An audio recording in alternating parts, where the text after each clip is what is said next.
warahmatullahi wabarakatuh. Salam sejahtera untuk kita semua. Dewan juri yang terhormat, sadarlah bahwa anak usia kurang dari 18 tahun perlu adanya edukasi terkait pemilu ataupun pemilihan umum yang lainnya.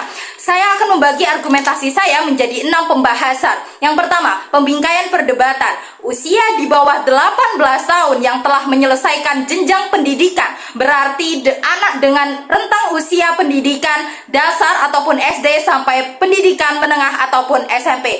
Lalu mereka usia mereka saja sudah diperkenalkan tentang apa itu hak ataupun kewajiban dalam pembelajaran sekolahnya. Sehingga apa salahnya mereka bisa akan paham bila diperkenalkan secara dasar bagaimana caranya memiliki hak untuk memilih dalam pemilihan umum ataupun pemilihan yang lainnya. Lalu yang kedua, memasuki argumentasi ekstensi dan juga analisis permasalahan Dewan Juri yang terhormat.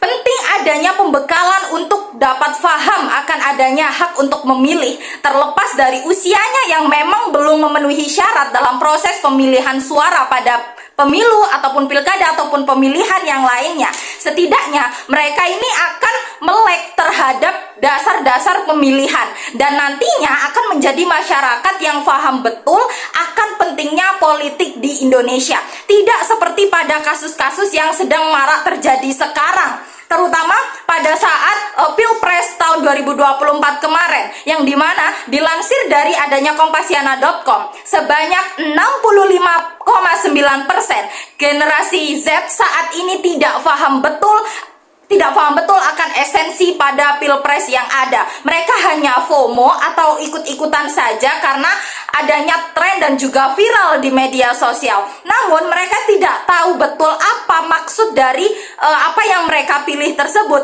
Lalu juga dilansir dari narasi newsroom, yang dimana ketika seorang wartawan sedang mewawancarai salah satu masyarakat, yang dimana terlihat masyarakat di situ merupakan usia-usia Gen Z saat ini, yang dimana mereka saja menjawab bahwasanya mereka tidak tahu atas dasar apa mereka memilih salah satu paslon yang ada pada waktu itu, yang dimana mereka hanya mengatakan bahwasanya mereka hanya melihat daripada viral-viralnya yang ada di media sosial. Jelas hal ini Dewan Juri yang terhormat akan memperburuk masa depan bangsa karena generasi muda tidak paham akan adanya pemilihan saat ini. Karena politik ataupun pemilihan yang dilakukan ini sangat berpengaruh sekali dalam adanya sistem kebijakan yang dibuat oleh yang akan diberlakukan dalam negara pada kedepannya. Lalu yang ketiga, kami akan menjelaskan mengapa hal ini baik di sisi kami Dewan Juri yang terhormat. Di sisi kami, anak-anak di bawah usia tersebut akan paham dengan kondisi seperti apa yang seharusnya dibutuhkan oleh Indonesia saat ini.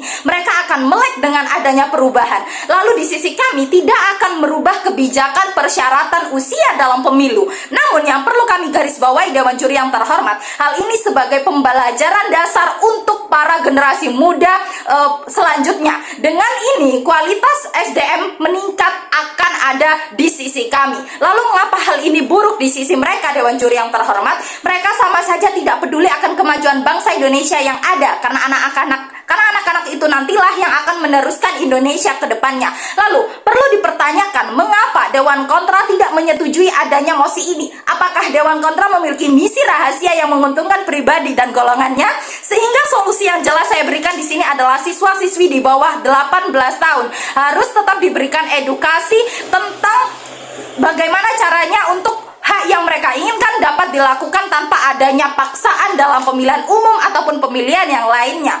Dan juga mengapa Dewan Pro harus menang pada perdebatan kali ini Dewan Juri yang terhormat, karena Dewan Pro sangat peduli akan masa depan bangsa yang dibawa oleh generasi muda saat ini. Bahkan jika Dewan Kontra tetap menolak atas dasar belum matang pemikirannya, justru dengan diberikan edukasi dan pembelajaran, siswa-siswi di bawah 18 tahun akan dapat lebih matang terlebih dahulu pemikirannya sebelum usia 18 tahun. Maka dari itu, saya dari Dewan Pro sangat bangga berdiri dalam mosi kedua kali ini. Terima kasih. Wassalamualaikum warahmatullahi wabarakatuh.